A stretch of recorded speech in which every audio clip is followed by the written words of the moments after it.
Everybody works on a commission. My secretary, the president of our company, the president of the United States, the truck driver, anybody works on a commission. Even if they have a salary, they're on a commission because the salary is dependent upon productivity. And if they do not produce, then it's just a question of time before the job itself is gone. And ladies and gentlemen, that's a fact. Why, you can even get to be the president of the United States. And if you don't produce like you ought to, they'll get you. George Washington, probably one of the greatest salesmen who ever lived, and I want to tell you what his sales job was. He literally had to sell the farmers and the merchants and the backwoodsmen and the seamen on leaving what they were doing, coming and joining the Army or the Navy, going to war against the most powerful nation on the face of this earth, the biggest Navy and the strongest Army, and he had to sell them along the idea, let's go fight those people. But let me tell you in advance, now if we win, I'm not going to be able to pay you. And if we lose, they're going to string you to the highest tree. Zig Ziglar was one of the world's most popular motivational speakers. Ziglar was one of 12 children raised by a widowed mother during the Great Depression. He wrote over 25 books, including See You at the Top, and inspired millions of people around the world. In this exclusive training, Ziglar shares with us simple but effective strategies that will help you close more sales, serve your customers better, and make more money. Special thanks to the Ziglar family for partnering with us to release this exclusive content on our YouTube channel. Enjoy. The story, she did like a lot of other prospects that said, well, Chris, you know, sound like a good idea. But man, $12,000 for 5 little old ships? Price is too high. A lot of people don't realize they started out with 5, but 2 of them did go over the side. No, when she brought up the price objection, Chris not only heard what she said, he understood what she was saying. She was saying, now look, Chris, you know, $12,000, man, the price is too high. The benefits are too low. And so he started giving her the benefit about a short route to India, about all of the wealth, the undiscovered land. And since he was a Christian, I'm sure he sold the queen on the idea that she would have a chance to take the message to all of those ignorant savages along the way. Yes, he really did do a sales job. And as he made the presentation, you know, she said, look, Chris, okay, the price is fair, but I just don't have any money. How many of you have ever heard that objection brought up? And so Chris looked at her and he said, look, Izzy. Now, since I wasn't there, I'm not absolutely certain this is verbatim. But he says, you got that string of beads hanging around your neck. Let's take them down to the pawn shop, let's hock them, we'll finance this deal. Well, your history books will tell you that they literally had to borrow the money to finance the trip. And then Chris had to do a lot more selling. He had to sell the sailors on the idea of making a trip with him. And then once they got out there, you know, every day they sailed. And you got to remember the ignorance and the fear and the doubt and the superstitions which were so prevalent in those days. And so he had to overcome that. As a matter of fact, the further they went, day after day, there was a mutiny threatened. They were going to throw Christopher Columbus overboard. Every day he had to sell in order to sail. He had to say, fellas, let's just give it another day. Another call is what he really was saying to us in those days, wasn't he? And then one morning the glad cry came forth. Land ho! And the most profitable sales call in history came to a close. And at that particular moment, Christopher Columbus made the biggest mistake of his sales career. He did not service the account. He thought that since he opened the door, that he was going to get all of the benefits from opening that door. And he did not sell or service the account. And America's Vespucius entered the picture, and we did not become the United States of Columbus. We became the United States of America.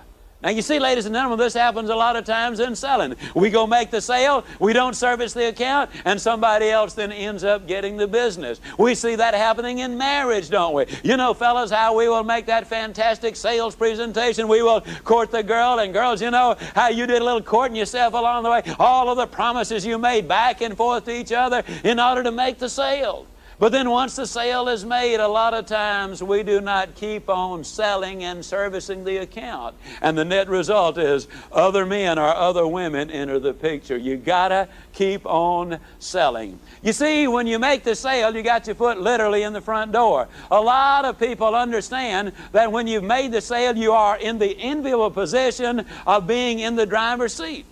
But when you take your foot off the road, or your eye off the road, that is the customer, and your foot off the gas pedal, and that is service, that competition starts selling the idea that they are better drivers or that they have better gasoline, which they can service you with. Yeah, you got to keep on selling. The truth of the matter is, America was populated by salesmen.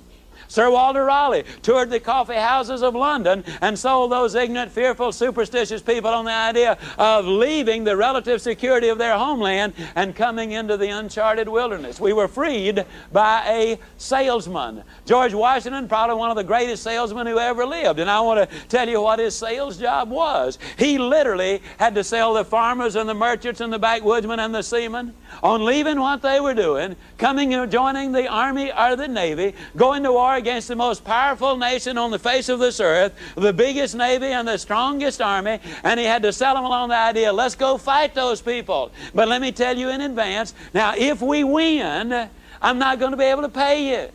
And if we lose, they're going to string you to the highest tree. Now that's selling. Yeah, you folks... You folks who do any recruiting, how many of you are managers and have to hire salespeople, all right?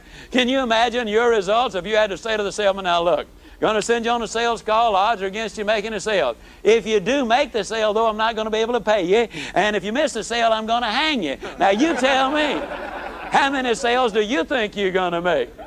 Now you got to understand, too, that the American colonists were deeply divided. Only 1/3 actually wanted independence. 1/3 were still loyal to the king. And 1/3 said, look, George, don't worry about us. Whichever side wins, that's the one we're going to support. And you can absolutely count on us. George Washington had quite a sales job to do, and he did it. When the war was over, Alexander Hamilton, his first Secretary of the Treasury, came to him and said, President Washington, let's get the Congress to appropriate some money so that we can study the methods which the British have used to establish their factories and, quote, agents around the world. And they appropriated the money. The study was done. And you got to understand that for the first 168 years of our existence in America, we had basically only reached the Appalachian Mountains.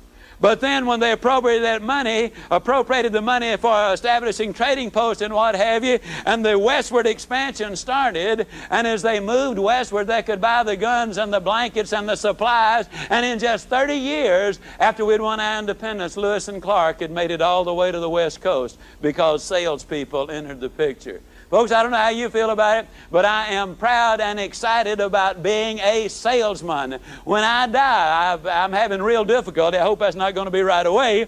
But when I die, I'm debating on my tombstone as to whether I want them simply to write Zig Ziglar, salesman, or whether I want them to write Zig Ziglar, he wouldn't quit. I'm wrestling between which one of those I think I am the most proud of staying with it, or the fact that, yes, I am part of such a critically important profession. Then if it's so important and so magnificent, why do so many people not understand, even as a matter of fact, have a tendency to put down the profession of selling? Well, I believe there are about 4 basic reasons. Number one, it started with that old Yankee peddler image of using high-pressure tactics, of making people want something they did not really need, or making them buy something which they really did not want. That was one of the reasons. A second reason was because of this monstrosity that Arthur Miller wrote entitled Death of a Salesman. And not only was it a long run on Broadway depicting Willie Loman as the typical American salesman, a loser, in other words, to the nth degree, not only did they show it in a Broadway run for a long time, but then they put it on television. Not once, not twice, but 3 times, which simply characterized a noble profession for something it absolutely is not, and the effect was that of a negative one. Then the third reason a lot of people are not excited about the profession of selling is they have the misguided sense of what security is all about. A lot of people say, oh, well, I would want a secure job. They don't understand that security is in the ability to produce, and I'll get back to that in just a few minutes. But the major reason, ladies and gentlemen, why a lot of people really are not sold on the profession of selling is not anybody's fault but our own in the profession. And we must look at ourselves honestly and forthrightly and start doing our own homework and our own sales job. You see, we've learned how to sell our goods, our products, and our services. But we really haven't sold the profession of selling, and that's what I am about to do. Really get you excited about being a part of the profession. I want to sell to you the benefits of the profession itself, and the first thing I'm going to start with is security. How many of you remember way back yonder in 1981 and 82 they were having a so-called recession? Can I see your hands, please? Hold them up real high, okay? Now, during those, quote, recession years, there were literally tens of thousands of honest, sincere, dedicated, conscientious, hard-working, productive people who lost their jobs. They came from every profession, literally. I mean, there were teachers and superintendents. There were airline pilots and airline stewardesses. There were secretaries and janitors. There were truck drivers and miners. There were auto workers and electrical workers. There were steel producers and coal miners. Just about every industry lost their jobs. Not because they were unwilling to work, not because they didn't want to work, not because they didn't have the talent to work, but simply because of the economy itself. And many of them, as I say, were honest and conscientious and dedicated and caring and hard working. Now I'm going to give you a challenge. Name me one, just one, honest, sincere, dedicated, productive, hard working salesman or sales lady who lost their job back in 1981 or 2. And if they did, because the company went out of business, they simply could go down the street and get a job with someone else. About 10 years ago, when we were having another, quote, recession, I'll never forget this, I was doing a sales training seminar over in Atlanta, Georgia. Just before I was to speak, 2 young men came up and wanted to know if they could get a refund on their tickets. And I said, well, why? And they said, well, we just got fired. We had a personality conflict with our boss. We have nothing to sell, so we certainly don't need to know more about selling. Well, let me stress the point. Number one, I had nothing to do with the sale of the tickets. All I did was fill the speaking engagement for them. But I looked at these 2 young guys and I said, well, let me ask you a question. Do you like to sell? They said, we love it. I said, do you want to continue in selling? They said, of course we do. I said, well, let me ask you, if I can get you a dozen interviews before the night is over so that you can take your pick and choice of a good sales job, would you like that? They said, man, yeah. I said, come on in. You got the interviews. When we got to that point where I asked you the same question I did a moment ago, asked that audience the same question I asked a moment ago, how many of you ever hire salespeople? Then I'm going to ask you again, how many of you in this live audience ever hire salespeople? Can I see your hands? Now, we're in 1983. Some people say the recession's still not over. I say that a recession is something you either join or don't join. I just decided not to join it. And for that reason, our company has been exceptionally productive during this period of time. But how many of you sales managers right here today would have an opening at this precise moment, recession or not, for an honest, sincere, dedicated, conscientious, hard-working, productive salesperson? Can I see your hands? Those 2 young men left that night, each with over a dozen interviews for jobs. You see, the nice thing about selling is the security of it. Everybody works on a commission. My secretary, the president of our company, the president of the United States, the truck driver, anybody works on a commission. Even if they have a salary, they're on a commission, because the salary is dependent upon productivity. And if they do not produce, then it's just a question of time before the job itself is gone. And ladies and gentlemen, that's a fact. Why, you can even get to be the president of the United States, and if you don't produce like you ought to, they'll get you. How many of you had already heard of that particular story, okay? Now the question comes up, all right, Ziglar is secure, but is it realistic to say that in the world of selling you really are secure? Well, let me ask the question. How many of you in this audience today, live audience, and in the seminar audience viewing the film, how many of you have been in the world of selling for as long as 3 years? Can I see your hands? How many of you made more money in 1981 than you did in 1980? Would you hold up your hand? How many of you made more in 82 than you made in 81? How many of you made more in 1983, are going to make more in 83 than you did in 82? Now, what's this bit about recession? What's this bit about security? You see, the truth of the matter is that you have so much control over your income in this world of selling. Let me give you a couple of examples. In 1982, I spoke down in Victoria, Texas. I met an outstanding I was down there, rather, for an outstanding insurance man named Calvin Hunt. Formerly played offensive line for the Houston Oilers. Once a year, he brings in a speaker for the benefit of the community. Calvin is an enormously successful life insurance man. He sells policies where the premiums run way over $100,000 a year, has a chauffeur-driven limousine, and his chauffeur drives him around while he's doing all of the figuring and preparing for his presentations. And Calvin said to me, you know, Zig, it's true that our industry is down just about 10%. He said what that means is that 50% of the guys and gals grow a little discouraged, and so they don't work as hard. Now, if 50% of them out of competition, business down only 10%, that's got to mean my business is going to double. Guess what it did?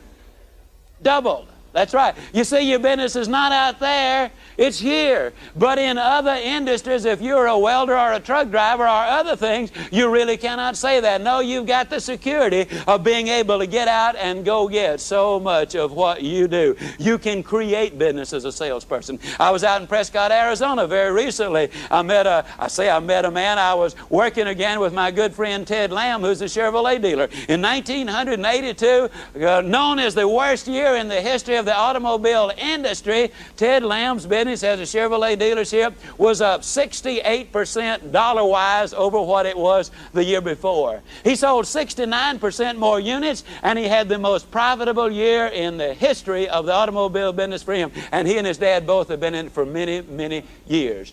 Ladies and gentlemen, it is a secure profession for the simple reason that you can control so much of your business. The truth of the matter is, selling is a democracy. That's one of the reasons that I am so excited about being a salesperson. You see, my company and yours really does not care whether you're black or white, tall or short, fat or slim, male or female, extrovert or introvert. They don't in many cases even care about your education, though in some technological fields that would not be true. But by and large, the only two things they are really concerned about is your productivity and your integrity. And if you've got those two things going, then you write your own ticket about where you're going and what you're going to be doing with it. I love the profession of selling for that reason, because it is a profession which is a democracy. I love the profession of selling because we who sell are in an opportunity to help so many people do so many things. Some of you sell products which save lives. Never will I forget a young man who sold smoke and fire detectors, who the week after he had sold and installed it in one home, it literally saved the lives of an entire family. Think of the enormous feeling he got as a direct result of that. I love to talk to salespeople who sell products who raise standards of living, who make the people more secure. Never will I forget one day I was, it was back in Prescott, Arizona. And a lady came to me and said, I want you to autograph this copy of See You at the Top. Said, I want you to put it to my son's name. And I wrote her son's name in. She said, now you'll get a chance to meet him tonight, and he'll be walking thanks to this book right here. He was seriously injured in an airplane accident, and because of that injury, he was unable to walk, and the doctors would not even treat him with the idea of him being able to walk. They simply were going to teach him how to survive in a wheelchair. And he had just about given up. And a new thought, a new concept, a new idea came along about, yes, we can do a lot of things with our life. How do you think it makes me feel with a situation like that? How do you feel when you sell a product and somebody says, man, you sure saved me a lot of money? You sure made my work easier. This helped me to get along better with my mate. This enabled me to realize some of my objectives in life. You see, we can directly benefit people every day, and I believe, ladies and gentlemen, that that is a significant benefit in being a professional salesperson. One of the nice things about the world of selling is that you can wake up in the morning and you can get up in front of the mirror and you can look yourself in the eye and you realize, you see, as you say to yourself, man, you're such a nice guy or you're such a nice girl, you deserve a raise.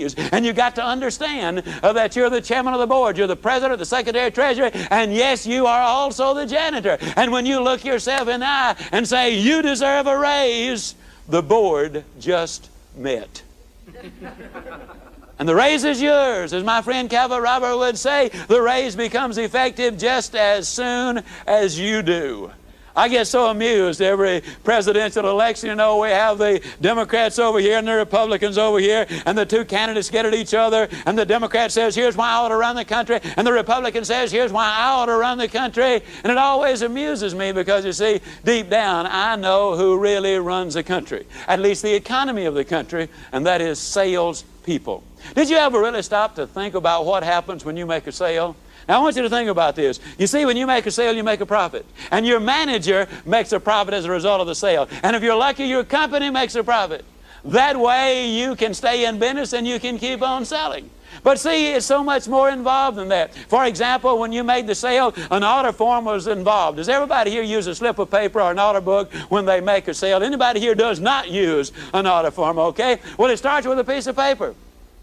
But that piece of paper did not start out as a piece of paper. It started out as a tree. And somebody had to go out in the woods and cut that tree down. Now, you're the person who paid those people who went out in the woods and cut that tree down when you made the sale. And then a bunch of folks hauled that to the paper mill. And you're the person who paid those people to haul that to the paper mill when you got out there and made the sale. Then in the paper mill, there are literally hundreds of people who manufactured that tree and the paper. And you're the person who paid those people who manufactured that tree and the paper when you got out there and made the sale. But it goes so much further than that. You take part of your profits, you go to the grocery store and you buy a can of beans. And the grocerman in essence says, hey man, if you're going to buy my beans, I got to get some more. So he goes to the wholesaler and says, hey, I got to have more beans. Wholesaler said, if you're going to buy my beans, I got to get some more. He goes to the canner and said, need more beans. Canner said, if you're going to buy my beans, I got to get some more. And he goes to the farmer and said, hey, need more beans. Farmer said, if you're going to buy my beans, I got to raise some more. To do that, got to get a new tractor because the one I got's all worn out. He goes down to the implement dealer and said, hey, man, I got to have a new tractor. The implement dealer said, man, if you're going to buy my tractor, I got to get another one. He goes to the factory and says, hey, I got to have another tractor. And the factory said, if you're going to buy my tractor, we got to manufacture some more. To do that, we got to bring in iron, copper, plastic, steel, aluminum, lead, zinc, spark plugs, electrical appliances, and we got to set up factories all over the world. And all of that happened because one day you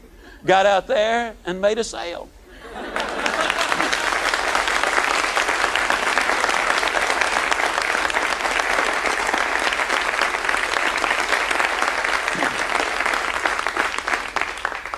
And that's what you ought to tell folks.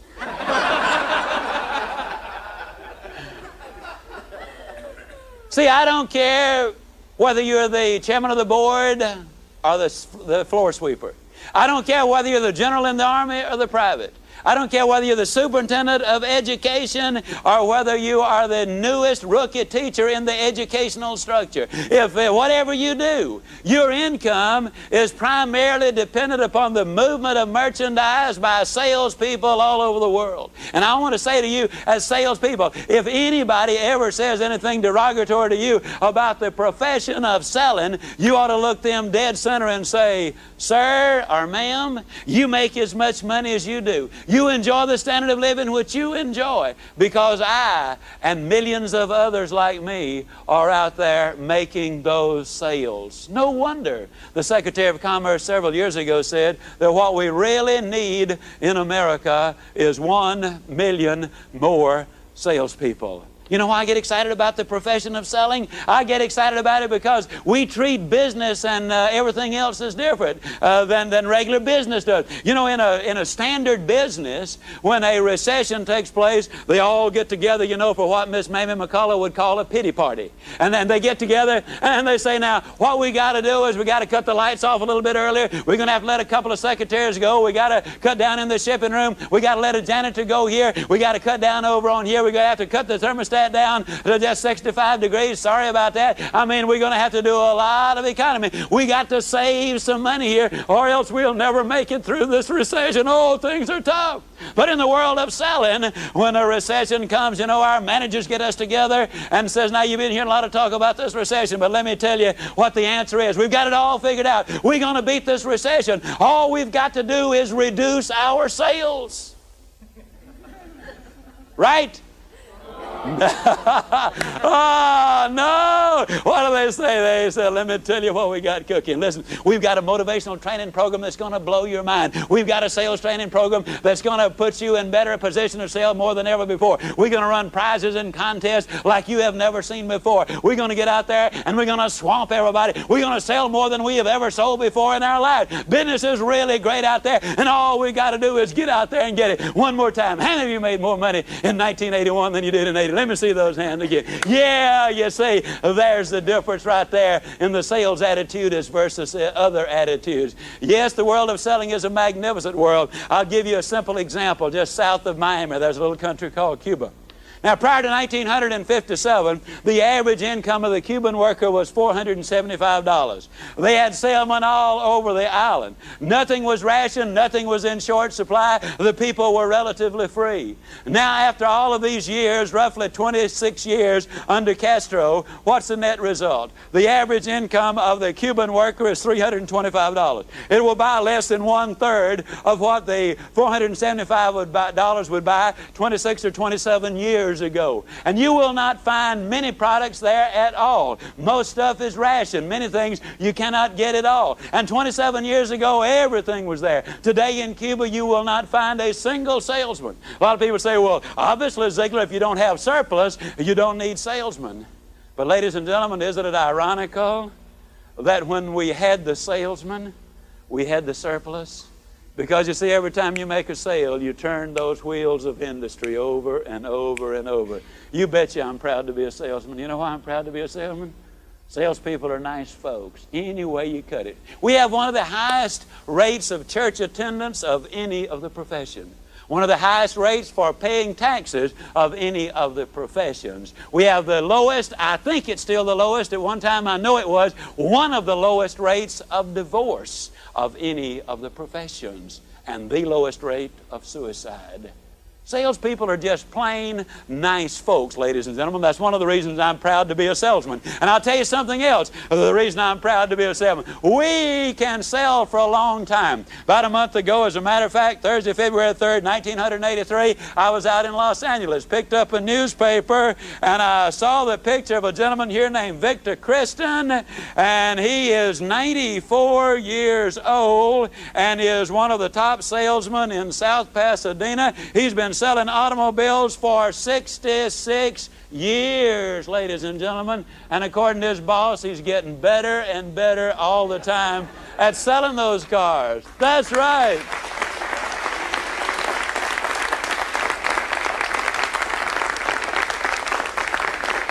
You see, this world of selling is such a fantastic, it's such a magnificent world of which we're a part. But we need to be selling our role more and more as to what we do. Do you realize that Eli Whitney was laughed at when he first showed his cotton gin? That Edison had to install his electric light free of charge in an office building before anyone would even look at it? That the first sewing machine was smashed to pieces by a Boston mob? That people scoffed at the idea of railroads? They thought that even traveling 30 miles an hour would stop the circulation of the blood? That McCormick strived for 14 years to get people to use his reaper? That Westinghouse was considered a fool for stating that he could stop a train with air? That Morse had to plead before 10 Congresses before they would even look at his telegraph? You see, ladies and gentlemen, what I'm really saying is that America as a land has had to sell and sell and sell. I'm absolutely convinced that we as salespeople now need to do more selling of the profession of selling itself. We need to make our sons and daughters aware of the role we play. We need to make the media aware of the role we play. We need to make every individual who comes in that organization aware of the role which we as salespeople play. Because if you have that extra pride in what you're doing, you will begin to sell more of the close ones. I think my friend Calvert Robert probably says it all with a salesman's creed. I am proud of my country. I believe in her destiny and the free enterprise system which made her great. I'm thankful for my sacred heritage, and I believe in the original dreams of our founding fathers. To this end, I don't want security or to be a kept citizen. I'll not sell my birthright for a handout or exchange my liberty for a dole. I won't permit others to do for me what I can do for myself. I seek no career in mediocrity. I want opportunity. I want to earn my paycheck, not just collect it. I want to be able to hope and dream and take chances, yes, and even fail.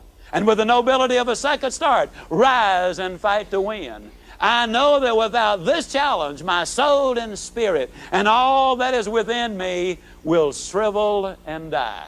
And this I pledge above all else. I still keep faith with this, my sacred heritage, and do all in my power to protect it. I know that if I cling to these principles, if I hold to these ideas, then and only then can I stand erect with head high, marching forward to the music of a greater destiny, facing myself, my flag, and future generations with good conscience, and proudly say, I am a salesman for America. But now my challenge is this: take what you have learned here today and immediately start applying it in the world of selling tomorrow. Because knowledge that's not applied is not really acquired. Take the ideas from the films, put them to work, because if you do, I definitely will see you at the top. To watch another amazing Zig Ziglar video, check it out right there next to me. I think you'll love it. Continue to believe, and I'll see you there. I get a little unhappy and concerned when I hear some highly motivated individual stand up and say, man, with positive thinking, you can just do anything. Folks, that simply is not true.